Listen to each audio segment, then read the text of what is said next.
Hello दोस्तों, स्वागत है आपका दृष्टि आईएएस में। मैं हूं केवल आपके सामने। आप देख रहे हैं toppers view programme.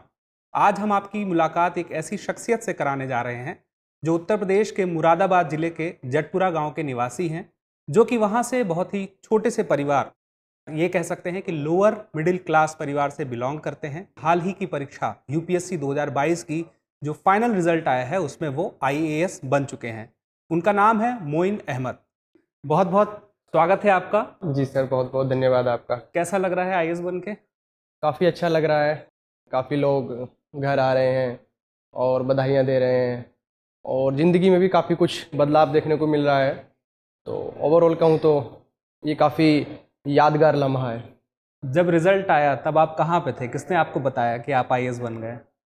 Actually result का 2-3 दिन से हो रहा था कि रिज़ल्ट आ रहा है आ रहा है। तो मंगल के दिन भी यही था कि सुबह 11 बजे आ जाएगा, शाम 6 बजे आ जाएगा। तो 1 बजे तक मैंने वेट किया, उसके बाद मैं सो गया था। तो तभी 10 मिनट के बाद ही आसिफ भैया, एक मेरे सीनियर हैं 2019 बैच के, उन्होंने मुझे कॉल किया। तो उन्होंने 2 बार कॉल किया। तो मुझे लगा शायद रिज़ल्ट आ गया है। तो मैंने कॉल उठाने से पहले अपना एक व्हाट्सअप ग्रुप है हमारा, तो उसमें मैंने चेक किया तो किसी ने मुझे बधाई का मैसेज दिया था। तो मुझे लगा सिलेक्शन तो हो गया है, चलो अब रैंक देख लेते हैं। तो जैसे ही मैंने चेक किया तो मेरी 296 रैंक थी और फिर मैं काफ़ी खुश हो गया। उसके बाद तो फिर पता ही नहीं चला, मैं अपनी माँ से मिला। बहुत भावुक पल होते हैं, सभी घर के लोग आए मिलने के लिए, मेरे दोस्त लोग भी, सभी लोग घर पर आए तो काफ़ी बधाइयाँ देने लगे। उसके बाद से ये सिलसिला जारी है। बात की जाए कि आपके जो शिक्षा की आपने बात कही कि आपकी शिक्षा बहुत सामान्य तरीके से हुई, तो कहाँ से आपने शिक्षा प्राप्त की? मीडियम क्या था? एक बार आप विद्यार्थियों को बता दीजिए तो उनको अच्छा लगेगा। मैंने कक्षा 6 तक की जो स्कूलिंग की है तो वो एक हमारे गांव के पास स्कूल है, तक्षशिला शिशु वाटिका, तो वहाँ से प्राप्त की है। वो भी हिंदी माध्यमी स्कूल है। उसके बाद मैंने 8th 9th 10th SSM inter college हमारे गांव का है, वो भी हिंदी माध्यम स्कूल है, तो वहाँ से प्राप्त की है। 11th 12th की एजुकेशन भी मैंने आरएस इंटर कॉलेज, वो भी हिंदी माध्यम का स्कूल है, तो वहाँ से प्राप्त की है। उसके बाद स्नातक की उपाधि मैंने महात्मा ज्योतिबा फुले रोहिलखंड यूनिवर्सिटी से संबंधित एक निजी महाविद्यालय है, वो भी हिंदी माध्यमी है, तो मैंने वहाँ से प्राप्त की है। और प्रस्नातक की उपाधि भी मैंने Indira Gandhi national open university से हिंदी माध्यम में ही प्राप्त की है। और ये आईएएस बनने का सफ़र कहाँ से शुरू हुआ? कहाँ से मन बन गया आपका कि आपको आईएएस ही बनना है? एक्चुअली मैं, हमारे घर बचपन से न्यूज़पेपर आता था, तो मेरे ताऊजी भी पढ़ते थे। तो जब हम 6 7 8 क्लास में होते थे तो मैं भी पढ़ता था, तो उसमें हेडलाइंस आती थी कि जिलाधिकारी ने औचक निरीक्षण किया या एसएसपी ने लोगों की समस्याओं को सुना जाना। तो मैं उसके बारे में अपने ताऊ से विस्तार पूर्वक जानता था कि ये क्या होता है, ये लोग क्या करते हैं। तो वो मुझे उनकी उसकी विस्तार से जानकारी देते थे कि ये लोग लोगों की ज़िंदगियों में बदलाव करना चाहते हैं। तो मेरा एक मन था कि मैं भी कुछ अच्छा करूं, लोगों की ज़िंदगियों में कुछ खुशियाँ लाऊं, उनकी समस्याओं को दूर करूं। लेकिन मेरा अपना भी एक ड्रीम था कि मैं क्रिकेटर बनूं। तो मेरे 2 ड्रीम साथ चल रहे थे कि या तो मैं क्रिकेटर बनना है या मुझे आईएएस बनना है। तो 12th तक तो मैं प्रयास कर रहा था कि मैं क्रिकेटर ही बनूं। और जैसे ही 12th हुआ उसके बाद फिर मैंने 1 साल प्रॉपर क्रिकेट कोचिंग भी ली, ताकि मैं अपने इस ड्रीम को पूरा करूं। क्योंकि मुझे कहीं न कहीं ये लगता था कि अगर मैं डायरेक्ट आईएएस की तरफ जाऊँगा तो मेरा एक मन ये रहेगा कि यार मैंने क्रिकेट क्यों नहीं खेला और अच्छे से क्यों नहीं खेला। तो एक बार अपने पहले ड्रीम को फॉलो किया जाए, क्योंकि अगर यहाँ सक्सेस मिलेगी तो कोई दिक्कत ही नहीं है, क्योंकि ये मेरा फर्स्ट ड्रीम है। और नहीं मिलेगी तो ज़िंदगी में कभी मलाल नहीं रहेगा कि मैंने उसके लिए कोशिश नहीं की। तो ये अच्छे से कर लेते हैं। तो मैंने किया तो मुझे समझ में आया कि नहीं, शायद मेरे अंदर वो एबिलिटी नहीं है कि मैं एक बहुत अच्छा क्रिकेटर बन पाऊँ, क्योंकि मेरे आसपास का एनवायरनमेंट मुझे नहीं सपोर्ट कर पा रहा था। जो भी क्रिकेट के लिए इक्विपमेंट होते हैं या ट्रेनिंग के लिए पैसों की ज़रूरत होती है, तो वो मुझे सपोर्ट उतना मिल नहीं पा रहा था। तो फिर मैंने सोचा ठीक है, अपना एक सपना यहीं रोकते हैं और जो अपना दूसरा सपना है आईएएस बनने का, तो उसकी शुरुआत करते हैं। तो ये दृष्टि आईएएस से जुड़ना आपका कब हुआ? दृष्टि आईएएस से मैंने प्रीलिम्स के बाद जो दृष्टि मेंटरशिप प्रोग्राम है कौन से अटेम्प्ट? जी, इसी इसी अटेम्प्ट अटेम्प्ट में? जी। अच्छा। तो उसमें मैंने इनरोल किया था। दृष्टि के द्वारा फ्री ऑफ कॉस्ट जो टेस्ट सीरीज प्रोवाइड की जा रही थी, तो उसको मैंने ज्वाइन किया था। और मैंने दृष्टि में टेस्ट आकर लिखता था, क्योंकि जो मेंटरशिप प्रोग्राम में बच्चे लिखते थे तो एक प्रॉपर टाइमिंग पे आकर लिखना, उससे एक अलग इम्पैक्ट पड़ता है। क्योंकि आप एक ऐसे इन्वायरमेंट में लिखते हैं जहाँ 300 से 350 बच्चे उस टाइम लिख रहे थे, तो आप एग्ज़ाम वाली एक फीलिंग लेते हैं। तो उसी दौरान मेरा दृष्टि से जुड़ना हुआ। बहुत से ऐसे विद्यार्थी हैं जो मेंटरशिप प्रोग्राम से सेलेक्ट हो गए। वो जो सेलेक्ट हुए तो उसके बाद विद्यार्थियों के मन में बड़ी क्यूरियोसिटी थी, मतलब वो जानना चाहते थे कि आखिर वो कौन सी बात है जिसकी वजह से लोग सेलेक्ट हो रहे हैं। तो मेंटरशिप में ऐसा होता क्या है, क्या वहाँ कराते हैं, क्या सुविधाएं हैं, क्या माहौल रहता है, क्या माहौल का भी असर पड़ता है? देखिए, मैं कहना चाहूँगा कि माहौल का तो बिल्कुल असर पड़ता ही है। अगर आप अपने कमरे में बंद होकर टेस्ट लिख रहे हैं और जब आप 30 लोग या 40 लोग, और यहाँ तो 300 लोग थे, तो उनके बीच में बैठकर आप टेस्ट लिखते हैं तो आपको एकदम अलग फीलिंग आती है। तो फ़र्क तो पड़ना लाजमी है। और यही है कि मेंटरशिप प्रोग्राम जब आप ज्वाइन करते हो तो आपको सही डायरेक्शन मिल जाती है कि हमको किस डायरेक्शन में पढ़ना है। और उससे भी बड़ी चीज़ जो मुझे लगती है, जो दृष्टि कर रहा था, वो अनुशासन था। कि आप 2 बजे ही टेस्ट अगर देने के लिए आएंगे तो आपको मिलेगा, आप लेट हो जाएंगे तो नहीं देते थे, और टाइम पे फिर कॉपी भी चेक होके मिल जाती थी। तो उससे बड़ा एक मोटिवेशन मिलता है हमको कि यार 2 बजे जाकर हमने 5 बजे टेस्ट ख़त्म किया, तो जब अब हम यहाँ ख़त्म कर सकते हैं तो हम मेंस एग्ज़ाम में भी ख़त्म कर सकते हैं। तो वो चीज़ बहुत क्रूशियल रोल मतलब प्ले करती है। मतलब एक अनुशासन तो आ ही रहा था आपके पास, प्लस जो आपके आंसर थे वो कितने बेहतर हो रहे थे यहाँ पे टेस्ट देने से? यहाँ जब मैं टेस्ट देने के लिए आता था तो मेरी कोशिश ये रहती थी कि मैं बिना पढ़े टेस्ट दूँ, क्योंकि एक्चुअली मैं साइड में एक टेस्ट सीरीज़ और भी कर रहा था जो मेरी पहले से ही प्लान थी प्रीलिम्स के बाद ही। तो हुआ ये था कि मेंटरशिप प्रोग्राम में मुझे एंट्री लेट मिली, तो कुछ टेस्ट मेरे मिस हो गए थे। तो फिर मेरी कोशिश ये थी कि यहाँ की जो टेस्ट हैं मैं उनको उस लेवल पर जाकर दूँ, कि क्योंकि यूपीएससी में आप सारे क्वेश्चंस नहीं कर पाएंगे, आपको इन द सेंस कि सब क्वेश्चन आएंगे नहीं आएंगे। करने तो कर तो सकते हैं, अटेम्प्ट तो सारे ही करते हैं कोई, लेकिन आते नहीं। तो वही मेरी कोशिश थी कि मैं बिना पढ़े जाकर देखता हूँ कि मैं कितने क्वेश्चन अटेम्प्ट करता हूँ। तो जब मैं यहाँ आया तो यहाँ मैंने सारे टेस्ट बिना तैयारी के लिखे और सारे ही मैंने कंप्लीट किए, और अच्छे मार्क्स भी मुझे मिले जो यहाँ पे लोग थे उनसे। तो वो एक मेरे अंदर कॉन्फिडेंस आया कि अगर मैं बिना पढ़े इतना अच्छा कर सकता हूँ तो रिवाइज करके तो चीज़ें और भी बेहतर मैं कर सकता हूँ।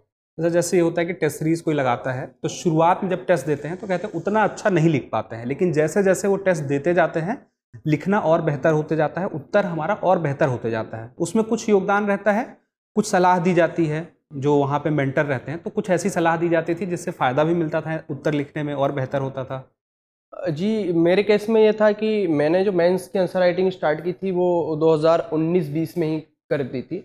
तो मैं उस लेवल पे आंसर लिख पाता था कि मुझे सिर्फ प्रीलिम्स क्वालिफाई करने की देर थी। उसके बाद में टाइमिंग मैनेजमेंट मेरा इशू था। आंसर लिखना मुझे सीखना नहीं था, क्योंकि कुछ लोग क्या है ना कि प्रीलिम्स के बाद आंसर लिखना सीखते हैं।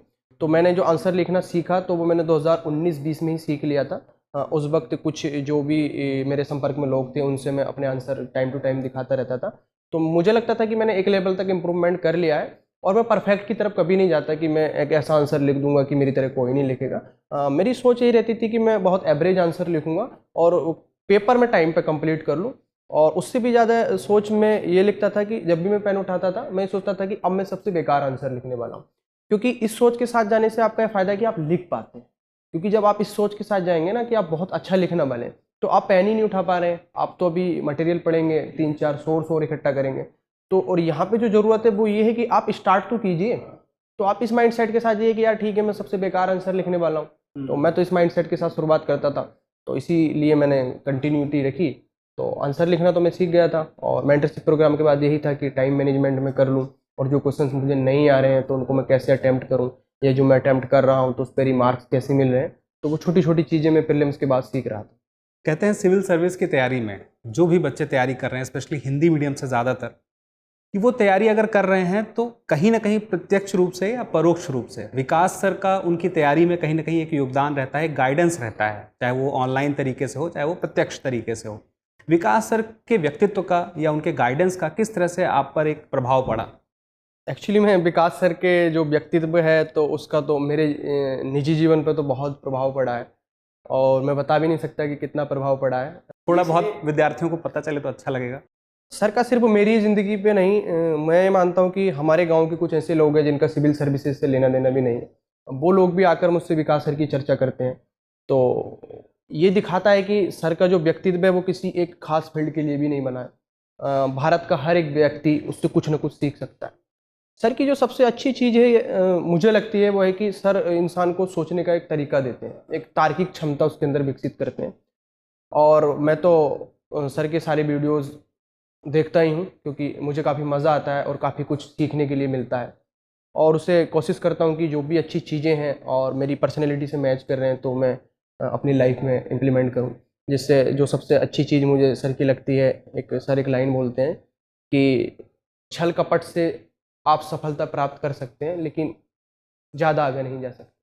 तो वो लाइन का मेरे जीवन पे बहुत इम्पैक्ट है। और मैं कोशिश ये करता हूँ कि मैं ज़िंदगी में कभी भी कुछ गलत माध्यम से या गलत तरीके से कुछ चीज़ प्राप्त करके आगे ना जाऊँ, क्योंकि हो सकता है 2-4 साल वो चीज़ आपको सुकून दे दे, लेकिन जब उस चीज़ का आपको खामियाजा भुगतना पड़ेगा तो आप भुगतें, आपकी आने वाली नस्लें भुगतें, तो कोई तो उसका भुगतान करेगा। एक सवाल और आता है, बहुत सारे विद्यार्थी पूछते हैं कि कोचिंग करना आईएएस की तैयारी के लिए कितना फ़ायदेमंद है? देखिए, कोचिंग करने के बारे में मेरी राय थोड़ी अलग रहेगी। वो बेस्ड रहेगी कि आपका बैकग्राउंड क्या है। हम्म। देखिए, हर किसी जो विद्यार्थी है उसकी पृष्ठभूमि अलग होती है। जैसे मेरे केस में था कि मैं तो 3 साल पढ़ाई से कट ऑफ हो गया था, तो शायद मैं सेल्फ स्टडी की तरफ जाता तो मेरे लिए और मुश्किल होती। लेकिन वहीं कोई एक ऐसा विद्यार्थी, क्योंकि आजकल तो टेक्नोलॉजी का युग है, 10th 12th या ग्रेजुएशन में पूरी तरीके से संपर्क में है और अच्छे से बुक पढ़ रहा है, तो उसके लिए माहौल अलग तरीके का रहेगा। तो डिपेंड ये करता है कि आपको कोचिंग की ज़रूरत है कि नहीं, तो ये आप खुद से ही बात कीजिएगा। जैसे मेरे केस में ये था कि मुझे लगता था कि अगर मैं कोचिंग नहीं करूँगा तो मुझे समय ज़्यादा लगेगा। कोचिंग से क्या होता है, एक तो आपका समय बच जाता है, और जब आप विभिन्न तरीके के लोगों से मिलते हैं तो आपके सोचने का तरीका भी बदलता है। और भी बहुत सारी चीज़ें ऐसी होती हैं जो आपको एजुकेशन के अलावा सीखने को मिलती हैं। तो हर एक चीज़ का रोल तो है। अब ये डिपेंड करता है कि आप किस लेवल पर स्टैंड करते हैं। एक आपने माहौल की बात की थी, ये माहौल कितना फ़ायदेमंद होता है? जैसे मेंटरशिप की बात करें, वहाँ भी आपने माहौल का जिक्र किया था। तो जब मेंटरशिप में आप जाते थे, वहाँ पे और भी विद्यार्थी थे जो मेंस दे रहे थे और इंटरव्यू फिर आगे दिए, तो उस माहौल का आपको पता था कि यहीं पे वो लोग हैं जो साथ में सेलेक्ट हो सकते हैं, तो उस माहौल का क्या असर पड़ रहा था? माहौल का असर यही है कि जब आप देखते हैं कि आपके साथ कोई लिख रहा है और आप भी लिख रहे हैं, तो अगर आप मेहनत करते हैं, आपके मार्क्स ज़्यादा आते हैं, तो आपको बहुत ज़्यादा कॉन्फिडेंस आता है कि यार मैं इससे बेहतर कर रहा हूँ और इसको भी मेंस देना है और मुझे भी मेंस देना है। और यदि आपके मार्क्स कम आते हैं तो उसका भी आप पे फ़र्क पड़ता है कि यार मेरे मार्क्स कम आ रहे हैं जबकि इसको भी मेंस देना है, तो ये तो सेलेक्ट हो जाएगा, हाँ मैं नहीं हूँगा। तो अब यही है कि आप चीज़ों को किस तरीके से लेते हो। माहौल को आप पॉजिटिव भी ले सकते हो, आप नेगेटिव भी ले सकते हो कि यार वहाँ जाके लिखना है, 3 घंटे बैठ के लिखेंगे, 1 घंटा पहले जाएंगे, 1 घंटे बाद आप जाएंगे। तो यही है कि आप जो 1 घंटा आपका हो सकता है यहाँ आने का खर्च हो जाए या उसके बाद भी जाने का खर्च हो जाए, लेकिन यहाँ रहने से जो आप चीज़ें सीखेंगे साथ में, तो उसकी भी एक कीमत होती है। आप हो सकता है ऑनलाइन टेस्ट बैठकर 3 घंटे लिख देंगे, लेकिन जो आप यहाँ 5-6 घंटे खर्च कर सीखेंगे, तो वो तो यही है कि जब आप आएंगे तो तभी आपको एहसास होगा, क्योंकि कुछ चीज़ें देखने से ही समझ में आती हैं कि यहाँ किस लेवल की चीज़ें चल रही हैं और हम यहाँ से क्या सीख सकते हैं। अब बात करें इंटरव्यू की, तो उसकी तैयारी में आपने किस तरह से अपने आप को बेहतर किया?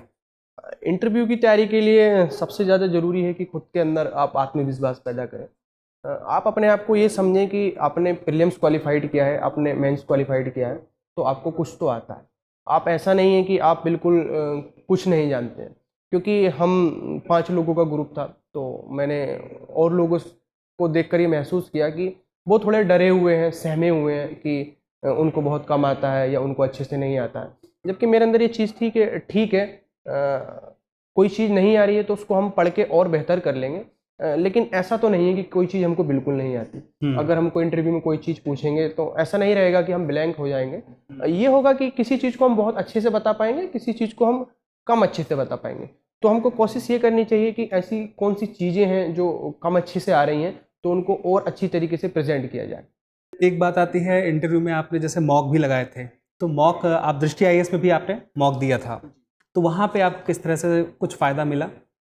दृष्टि आईएएस में मेरा जो मॉक था वो काफ़ी अच्छा रहा था, और सर ने बोला था कि कोई वजह है नहीं जो आप इस बार आईएएस ना बने। तो ओवरऑल फीडबैक यही था कि आप अच्छा सोचते हैं, आपकी जो तार्किक क्षमता है वो काफ़ी अच्छी है, और इसी को कंटिन्यू करने की सलाह दी गई थी। तो जिस तरह से आपको यहाँ मॉक में माहौल मिला, उसमें आपने बेहतर परफॉर्म भी किया और सर ने आपको बता भी दिया कि आप आईएएस बन रहे हैं, ऐसा उनको लगता है। तो जिस तरह से उन्होंने आपके व्यक्तित्व को परखा, तो आपको क्या समझ में आया कि मतलब सर का गाइडेंस कितना बेहतर हो सकता है किसी तैयारी करने वाले अन्य विद्यार्थी के लिए भी? देखिए, सर का एक्सपीरियंस है सिविल सर्विसेज का एक लंबा। तो यही है कि सर को अंदाज़ा है, सर को वो चीज़ें समझ में आती हैं कि किस विद्यार्थी के अंदर किस तरीके की कैपेबिलिटी है और किन चीज़ों पे काम किया जा सकता है, या अगर कोई चीज़ अच्छी है तो उसको कैसे कंटिन्यू आगे किया जा सकता है। तो सर से अगर आप मिल पाएँ तो सबसे बेहतर है, क्योंकि एक बार सर का एनालिसिस जो रहेगा तो मैं मानता हूँ कि कोई भी इतना एक्सपीरियंस्ड टीचर अगर आपके बारे में कोई राय देता है तो वो आपकी ज़िंदगी में चेंजेस तो ला ही सकती है। एक मटेरियल की बात रहती है कि स्टडी मटेरियल जो है स्पेशली हिंदी माध्यम में बहुत कम है या बहुत सीमित है, या है भी तो उतने बेहतर नहीं है। क्या वो कमी अब दूर होते आपको दिख रही है? जी, मटेरियल की जहाँ तक बात है, मुझे लगता है कि जब से डिजिटल एरा आया है तो मटेरियल और ज़्यादा हो गया है। अब तो दिक्कत ये है कि मटेरियल कम कैसे करें, जो मतलब मुझे लगता बेहतर है। कौन सा है उसमें देखना कौन सा मुश्किल हो रहा जी, है? जी। तो सबसे पहली चीज़ यही है कि आप सिलेबस को एनालिसिस कर लीजिएगा और यूपीएससी के प्रीवियस ईयर क्वेश्चंस को एनालिसिस कर लीजिएगा।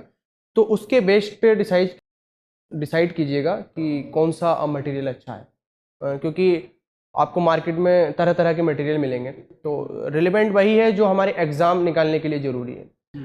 मेरा एक दोस्त है तो वो काफ़ी फिलोसफिकल, मतलब प्लेटो और अरिस्टोटल को पढ़ता है, फिर उसी की बातें करता है। तो मैं उससे हमेशा एक ही बात बोलता था कि देख, हमको प्लेटो या अरिस्टोटल बनना नहीं है, हमको सिर्फ पढ़ना है और उतना ही पढ़ना है जितना एग्ज़ाम के लिए ज़रूरी है। तो मार्केट में बहुत सारी चीज़ें ऐसी हो सकती हैं जो आपको अच्छी लगती हैं, लेकिन एग्ज़ाम में किसी काम की नहीं। तो आप फोकस ये कीजिएगा कि ऐसी चीज़ों को पढ़ें, ऐसे मटेरियल को फॉलो करें जो एग्ज़ाम के लिए ज़रूरी है, ना कि आपको उसमें मज़ा आ रहा है या किसी ने सजेस्ट कर दिया। तो इसके लिए आपका खुद का सेल्फ एनालिसिस बहुत ज़रूरी है। आप सिलेबस को लेकर बैठिएगा, आप यूपीएससी के प्रीवियस ईयर क्वेश्चंस को लेकर बैठिएगा, फिर उस मटेरियल को देखिएगा कि वो मटेरियल आपकी कहाँ तक मदद कर सकता है। अगर गाइडेंस की बात करें, चाहे वो प्रारंभिक के स्तर पर हो, मेंस के स्तर पर हो या पूरी तैयारी के स्तर पर हो, कितना महत्वपूर्ण होता है या कितनी बड़ी भूमिका होती है गाइडेंस की? देखिए, गाइडेंस की तो भूमिका मेरी व्यक्तिगत राय है बहुत ही महत्वपूर्ण होती है, क्योंकि आप मेहनत कर रहे हैं और मेहनत तो लगभग सभी लोग करते हैं, लेकिन जब आपको गाइडेंस मिल जाता है तो आपकी जो दिशा होती है वो सही हो जाती है। मान लीजिएगा कि कोई अब इकोनॉमी पढ़ रहा है, तो अब उसने इकोनॉमी की 10 बुक्स पढ़नी है, तो मेहनत तो वो कर ही रहा है ना, लेकिन किसी के पास गाइडेंस है और उसने किसी को सिर्फ एक ही बुक सजेस्ट की और एग्ज़ाम के लिए वो बहुत रिलेवेंट है, वहाँ से 10 से 12 क्वेश्चंस आ भी रहे हैं। तो मेहनत तो दोनों व्यक्तियों ने की, लेकिन एक व्यक्ति ने गाइडेंस के साथ मेहनत की, एक व्यक्ति ने बहुत ज़्यादा मेहनत की, तो फ़ायदा तो अल्टीमेट उसी होगा जिसने गाइडेंस के साथ मेहनत की। तो गाइडेंस का रोल तो है, क्योंकि हमें चीज़ों को फ़िल्टर करने का मौका मिल जाता है, गलत चीज़ों को पढ़ने से हम बच जाते हैं। अभी तक ये देखा जाता था कि हिंदी माध्यम से बहुत कम लोग आईएएस बनते हैं। मतलब यूपीएससी का एग्जाम अगर क्लियर भी कर लिया तो आईएएस बनना बड़ा मुश्किल काम था, रैंक उतनी नहीं आ पाती थी। अब इस बार का रिजल्ट यह दिखाता है कि आईएएस बन रहे हैं हिंदी माध्यम से, और ना सिर्फ बन रहे हैं, एक से ज़्यादा बहुत सारे लोग बन रहे हैं।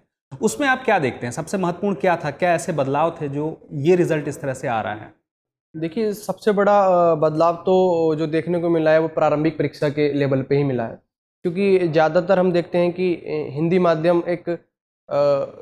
हिंदी माध्यम से जो स्टूडेंट आते हैं वो बैकवर्ड एरिया से होते हैं, तो वहाँ पर जो पढ़ाई का लेवल है तो वो उतना अच्छा नहीं होता है, और स्पेशली मैथ और रीजनिंग उनके लिए एक विषय रहता है, तो सीसेट एक महत्वपूर्ण पड़ाव माना जाता है।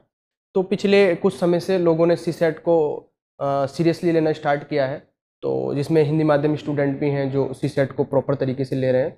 तो जो नंबर ऑफ कैंडिडेट्स हैं प्रीलिम्स पास करने वाले हिंदी माध्यम से, तो उन लोगों की संख्या बढ़ी है। और उसके बाद हिंदी मीडियम स्टूडेंट के सामने चुनौती ये है कि जब वो आंसर राइटिंग करते हैं तो इंग्लिश में आपको सर नहीं बांधना पड़ता है, तो हिंदी में बांधने में काफ़ी दिक्कत होती है, टाइम कंज्यूमिंग होता है। तो हिंदी माध्यम के स्टूडेंट आजकल आंसर राइटिंग पर ज़्यादा फोकस कर रहे हैं, और विभिन्न तरीके से उनकी मदद भी की जा रही है, जो भी जिस तरीके से कर रहा है। तो ये कुछ ऐसी चीज़ें हुई हैं जिनकी वजह से हिंदी माध्यम का परिणाम सुधर रहा है। साथ ही पर्सनैलिटी टेस्ट के लेवल पे मुझे लगता है कि हिंदी माध्यम सबसे बेहतर रहता है, क्योंकि आप जिस तरीके से सोचते हैं उसी तरीके से आप बोल पाते हैं अपनी भाषा। हाँ। तो बट प्रॉब्लम यही है कि क्योंकि हम ऐसे क्षेत्र से आते हैं कि हम अपनी स्किल्स को निकाल नहीं पाते, तो एक दब्बू प्रवृत्ति के बन के रह जाते हैं। जबकि इंग्लिश मीडियम स्कूल या अदर स्कूलों में इतनी एक्स्ट्रा करिकुलर एक्टिविटीज़ होती हैं, तो उनकी थोड़ी बोलने की जो शैली होती है वो अलग तरीके की होती है। तो उस टाइम पर अगर हिंदी माध्यम के स्टूडेंट, जो आजकल चल रहा है जैसे मॉक इंटरव्यू है या तरह तरह के प्रोग्राम आयोजित किए जा रहे हैं, तो उनसे कहीं ना कहीं तो सुधार हुआ ही है। बिल्कुल। जैसे कहा जाता है कि बहुत सारे विद्यार्थी हैं जिन्हें क्लास करने की शायद ज़रूरत नहीं है, लेकिन उससे भी कहीं ज़्यादा विद्यार्थी हैं जिन्हें क्लास करने की ज़रूरत है उनकी परिस्थिति के अनुसार। तो किस तरह से उनकी परिस्थिति है, किस तरह से उनकी ज़रूरत है, किस तरह से उन्हें क्लास करनी चाहिए, कितनी क्लास करनी चाहिए या कितना गाइडेंस चाहिए, टेस्ट सीरीज लगानी है या अपने उत्तर को बेहतर करना है या अपने व्यक्तित्व को बेहतर करना है, तो आपकी परिस्थिति आपकी ज़रूरत के हिसाब से होना चाहिए, ना कि किसी दबाव के हिसाब से, जिस तरह से उचित लगे। अब एक बात आती है कि रिवीजन कितना ज़रूरी हो जाता है। जैसे कि आपने लगभग 4 साल तो पढ़ाई की, 4 अटेम्प्ट थे, तो उसमें रिवीजन का कितना योगदान था? देखिए क्या होता है ना कि जब आप पहली बार पढ़ाई करते हैं किसी भी सब्जेक्ट की, तो मुझे लगता है कि सबसे ज़्यादा ज़रूरी वही है।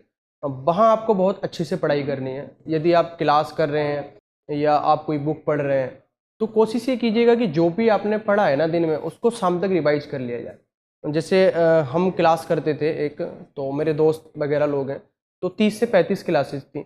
तो मैं क्या करता था कि डेली आता था, जो 2 ढाई घंटे की क्लास थी उसको 1 से 1.5 घंटे में रिवाइज करता था, और जब नेक्स्ट दिन जाता था तो फिर उसको रिवाइज करके ही क्लास में जाता था। और जब अगले दिन की क्लास होती थी तो पहले एक दिन जो क्लास हुई उसको रिवाइज करना, फिर आगे जाना। तो उससे क्या होता था, चीज़ें मेरी कंठस्थ होती चली गई, मुझे कोई दिक्कत नहीं हुई। मेरे दोस्त लोग क्या करते थे, वो रिवाइज ही नहीं करते थे। वो बोलते थे कि पहले एक बार ये इकोनॉमी पूरा खत्म हो जाएगा, उसके बाद हम रिवाइज करेंगे। देखिए इंसान के दिमाग की एक क्षमता है, ऐसा नहीं है जो चीज़ आपने सीख ली आज 30 महीने बाद एज इट इज़ रहेगी। तो आप जब 30-35 दिन बाद रिवाइज करने जा रहे हैं, तो मुझे ऐसा लगता है आप तो बिल्कुल जीरो से जा रहे हैं। आपको फिर कोई फ़ायदा नहीं है उस क्लास का या उस बुक्स का जो आप कंटिन्यू बेस पे रिवाइज नहीं कर रहे हैं। तो रिवीजन का यही है कि जब भी नया पढ़ना जाए उससे पहले आप पुराने का रिवाइज कर लीजिए। और मेरी तो स्ट्रेटेजी ये रहती थी कि पहले आज जो पढ़ा है उसको मैं कल रिवाइज करूँ, और कल रिवाइज करने के बाद उसको किसी भी हालत में 1 हफ्ते के भीतर रिवाइज कर लूँ, और जो मैंने पूरे हफ्ते में पढ़ा है उसको मैं किसी भी हालत में 1 महीने में रिवाइज कर लूँ। तो जो भी बेसिक कंसेप्ट होते थे वो मेरे बहुत अच्छी तरीके से अच्छे हो गए थे। और जो चीज़ आपको आती है तो उसको रिवाइज करने में भी बाद में मज़ा आता है। जैसे आपने अगर कोई क्लास 30-35 क्लासेस में की है, तो बाद में आपको वो 2 से 3 दिन उसको रिवाइज करने में लगेंगे, तो आप भी इंजॉय फील करेंगे कि 2-3 दिन में मैंने एक महत्वपूर्ण पड़ाव पार करे। एक आपने बात बताई थी, जब दृष्टि आईएएस की जो मेंटरशिप से जब आप जुड़े थे तो उसमें टेस्ट जब आप दे रहे थे तो आपने बताया था कि टेस्ट मैं बिना पढ़े देता था, लेकिन जैसे अभी बात थोड़ी सी और बेहतर हुई कि पढ़ाई तो आपकी पहले से चल ही रही थी और रिवीजन उसी पढ़ाई के साथ साथ आप करते आ रहे थे, बस उस टेस्ट के तुरंत पहले शायद आप नहीं पढ़ रहे थे, तो वो रिवीजन वही और वो पढ़ाई वही टेस्ट में काम आ रही थी। तो जब हम टेस्ट देते हैं लगातार, तो वो रिवीजन हमारे लिए वह टेस्ट लिखने में यादगार में रहता है या बेहतर रहता है, बिल्कुल उस तरह से जैसा हम मुख्य परीक्षा में एग्जाम हॉल में देते हैं वैसे ही। जी, बिना पढ़े का मेरा मतलब ये नहीं कि मैं बिल्कुल नहीं पढ़ता था। बिना पढ़े का मतलब ये है कि जैसे अगर 7 तारीख को टेस्ट है, तो मैं अभी 1 तारीख से 7 तारीख तक पॉलिटी पढ़ रहा हूँ, तो मैं पॉलिटी अपना पढ़ता रहूँगा। लेकिन अगर 7 तारीख को मानिएगा इथिक्स का टेस्ट होना है, तो वो मैंने 30 तारीख तक पढ़ा हुआ होगा। 30 तारीख तो यानी कि 5-6 दिन का गैप ले लेता हूँ, ताकि मैं देखता हूँ कि मैं कितना कैपेबल हूँ, माइंड में कितनी चीज़ें बैठ गई हैं। जी। तो उससे एक फ़ायदा ये होता है कि जो चीज़ें आपकी बैठी हुई हैं वो तो अच्छे से आ ही जाती हैं, और जो चीज़ें आपको बिल्कुल नहीं आ रही हैं ना, तो आप उन पे कैसा परफॉर्म कर रहे हो। क्योंकि यूपीएससी का जो मेंस एग्जामिनेशन है, तो वहाँ पे आपको 20 के 20 क्वेश्चंस तो आने नहीं है, वही 7-8 क्वेश्चंस आपको अच्छे से आएंगे। उसके बाद आपको थोड़ा सा इधर से मिलाना है, थोड़ा उधर से मिलाना है, तो वो सारी चीज़ें आपकी तभी डेवलप हो पाएंगी, तब आप चीज़ों को थोड़ा रेस्ट दे के उसके बाद करने की कोशिश करेंगे। आपके बारे में पता चला आप सोशल मीडिया में भी काफ़ी एक्टिव रहते हैं, तो सोशल मीडिया से आप कहीं परसुएट नहीं हुए दूसरी तरफ तैयारी से? देखिए जैसे कि मैंने बताया आपको कि स्टार्टिंग में तो मैंने फ़ोन छोड़ ही दिया था, लेकिन फिर ये है कि आजकल तो डिजिटल एरा है, तो कुछ चीज़ें ऐसी हैं कि आपको फ़ोन यूज़ करना ही पड़ेगा। तो मैंने बहुत बार कोशिश ये की कि मैं फ़ोन कम चलाऊं या ना चलाऊं, तो मुझे समझ में आया कि शायद ये मेरी कैपेसिटी से बाहर है, फ़ोन तो मुझे चलाना ही पड़ेगा और 3 से 4 घंटा फ़ोन अगर चल रहा है तो अब सवाल ये है कि अब मैं इसको यूज कैसे कर लूँ। तो फिर मैंने एक रास्ता निकाला कि जो भी मेरा इंस्टाग्राम था या ट्विटर था या यूट्यूब है या फेसबुक है, तो इन पर मैं जो भी यूपीएससी से रिलेटेड कंटेंट है उन सारी चीज़ों को सब्सक्राइब कर लेता हूँ। और जो इंटरटेनमेंट है तो वो तो चल ही रहा है, तो साथ साथ दोनों चीज़ें हो जाती थी। तो अगर मैं 3 साढ़े 3 घंटे फ़ोन यूज कर रहा हूँ तो 1.5 से 2 घंटा मेरी पढ़ाई की चीज़ें भी आ रही हैं और 1.5 2 घंटा फ़ोन चलाना तो कोई मुश्किल नहीं है। बिल्कुल। तो जिस तरह से सोशल मीडिया की एक आदत पड़ी हुई है, थोड़ी सी पढ़ाई भी हो जाती है, थोड़ा एंटरटेनमेंट भी हो जाता है, तो उसी बात को ध्यान में रखते हुए एक दृष्टि आईएएस शॉर्ट्स नाम का एक चैनल है जिसका थीम यही है कि आपका हर एक मिनट है कीमती। तो बहुत सारी रोचक जानकारियां होती हैं, आप चाहें तो उसको देख भी सकते हैं। अब थोड़ी सी और बात कर लेते हैं, आपकी पर्सनल कुछ और बातें कि सपने देखने चाहिए या नहीं देखने चाहिए। देखिए, मैं तो यही बोलता हूँ कि सपने देखने चाहिए और बड़े सपने देखने चाहिए, क्योंकि मेरी तो फेमस लाइन है कि सपने देखने पर तो कोई टैक्स नहीं है ना। जब आप सपने देखेंगे तो उनको पूरा करने का प्रयास भी कीजिए, सिर्फ यही नहीं कि मैंने सपना देखकर छोड़ दिया। आप सपना देखिए और उसके लिए कोशिश कीजिएगा। जो इंसान सपना देखता है और उसके लिए कोशिश करता है तो रास्ते खुद ब खुद बन के चले जाते हैं। आपको हिम्मत नहीं हारनी है। देखिए, ज़िंदगी के किसी भी फेज में जाइएगा, दिक्कत तो है। आप ग्रुप सी का एग्ज़ाम लीजिएगा, डी का लीजिएगा, प्रॉब्लम तो वहाँ पर भी है। तो अगर आपके अंदर थोड़ी कैपेबिलिटी है, आपने सिविल सर्विसेज का सोचा है, तो जाहिर सी बात है कि आप थोड़ी मेहनत ज़्यादा ही करते होंगे दूसरे लोगों से, तो चैलेंजेस भी आप दूसरों से ज़्यादा ले लीजिएगा। तो कोई घबराने की बात नहीं है। बस जो मेरा यही है कि ईमानदारी से मेहनत करिएगा। सपने देखिए, भरपूर देखिए, ईमानदारी से पाने का प्रयत्न कीजिएगा और सपने तो सच होते हैं। मेरे केसेस में ऐसा हुआ, तो मैं तो यही कहूँगा कि अगर मेरा हुआ है तो किसी का भी हो सकता है, क्योंकि मैं जिन परिस्थितियों से लड़कर यहाँ तक पहुँचा हूँ, तो मेरा विल पावर था जो मुझे यहाँ लेके आया। आप भी अपनी विल पावर को इतना स्ट्रॉन्ग कीजिएगा और अपने सपने को अचीव कीजिएगा। कुछ खूबियों और खामियों की बात कर लेते हैं। एक समय ऐसा रहा होगा जब शायद कुछ ना कुछ तो तैयारी में कमी रही होगी जो यहाँ तक नहीं पहुँच पाए, और अब वो चीज़ें हो गई कि आप हो गए आईएएस प्रॉपर। तो आप इतने लंबे समय में अपने आप में कौन सी ऐसी खूबियाँ देखते हैं जो अब आपने खुद में डेवलप कर ली है, और ऐसी कौन सी खामी है जिससे अब आप दूर हो चुके हैं या होना चाहते हैं? अगर खूबियों की बात करें तो मेरा यही है कि मैं किसी भी चीज़ को बहुत प्लान तरीके से करता हूँ। पूरा एक पहला एस्टीमेट बनाता हूँ कि ये चीज़ मैं कहाँ तक कर सकता हूँ। तो वो मेरी सबसे अच्छी चीज़ मुझे लगती है कि मैं प्लान बना के चलता हूँ। किसी भी चीज़ को मैं स्टार्ट नहीं करता कि अभी स्टार्ट कर दिया बाद में देखेंगे। मेरी कोशिश यही रहती है कि किसी भी चीज़ को शुरू करने से पहले सोचा जाए कि इसमें किस किस तरीके के चैलेंजेस आ सकते हैं और क्या क्या हमको कठिनाइयाँ आएंगी। तो 100% तो आपके अकॉर्डिंग नहीं होगा, लेकिन 10 से 20% आप संभाल पाएंगे। लेकिन आप जब किसी भी चीज़ को बिना सोचे समझे स्टार्ट करते हैं ना, तो वहाँ आपको प्रॉब्लम ज़्यादा आने की संभावना है। और दूसरी खूबी यही है मेरी कि मैं थोड़ा जिस चीज़ के बारे में सोचता हूँ तो उस पर अड़ा रहता हूँ कि यार ये चीज़ एटलीस्ट मैं तब तक करूँगा तब तक मैं खुद से सेटिस्फाई नहीं हो जाऊँ। यानी कि मेरा अपना खुद का रहता है कि मैं जब तक शीशे के सामने खड़े होकर ये ना कहूँ कि मैंने अपना 100% दे दिया है, अब मुझसे नहीं होगा, तो उस लेवल तक मुझे कोशिश करनी है। तो अभी तक ज़िंदगी में ऐसा कोई मोड़ आया नहीं कि मैंने अपना 100% दिया हो और चीज़ें मेरे पक्ष में नहीं आई हूँ। कमियों के बारे में यही है कि पहले अ, लोगों से जब मेरा मिलना-जुलना होता था तो छोटी-छोटी बातें होती थी, तो उनके बारे में बहुत ज़्यादा सोचता था। लेकिन धीरे-धीरे जैसे आपकी पर्सनैलिटी ग्रो करती है, आपके विचार बड़े होते हैं, आपको देश के बारे में सोचना होता है, आपको समाज के बारे में सोचना होता है। तो आपकी भी कोशिश रहती है कि छोटी चीज़ों को इग्नोर किया जाए और बड़ी चीज़ों के बारे में सोचा जाए। क्योंकि अगर आप छोटी चीज़ों पर ही वक़्त इन्वेस्ट करेंगे तो फिर आप देश के, समाज के, क्षेत्र के लिए कब आप बेहतर करेंगे। जो विद्यार्थी अभी तैयारी में लगे हुए हैं या जो विद्यार्थी तैयारी का मन बना रहे हैं लेकिन कहीं ना कहीं शंका में है, आप उनको अपनी तरफ से क्या सलाह देना चाहेंगे? यही कि आप अपने आप को पहचानिए। अपने आप को पहचानना कोई बड़ी चीज़ नहीं होती है। मैं 10th या 12th में था तब भी मुझे खुद की स्ट्रेंथ और वीकनेस पता थी। तो आप अपने आप को जानिएगा कि आप किन एरियाज़ में अच्छे हैं, किन एरियाज़ में वीक हैं और उन पर काम करिएगा। ऐसा नहीं है कि मैं सिविल सर्वेंट बना तो मुझे देख के कोई भी कहे कि उसे भी सिविल सर्वेंट बनना है। आप देखिएगा कि आपको किस चीज़ में इंटरेस्ट है। जैसे मुझे एक बार कहा गया है कि नहीं कि अरे आप डॉक्टर बनिएगा, तो मैंने कहा कि मैं डॉक्टर बन ही नहीं सकता कभी, क्योंकि मेरा उसमें इंटरेस्ट ही नहीं है। मुझे को सिविल सर्वेंट बनना है या क्रिकेटर बनना है, जो मेरा सपना था। तो उसने मेरी मजाक भी बनाई कि अरे आप ऐसे मना कर रहे हैं, लोग तो सपना देखते हैं। तो यही है कि आप भी डॉक्टर बनिए, इंजीनियर बनिए या सिविल सर्वेंट बनिए, जो भी बनिए, अपने आप को जानिए कि क्या आप उसके लिए तैयार हैं।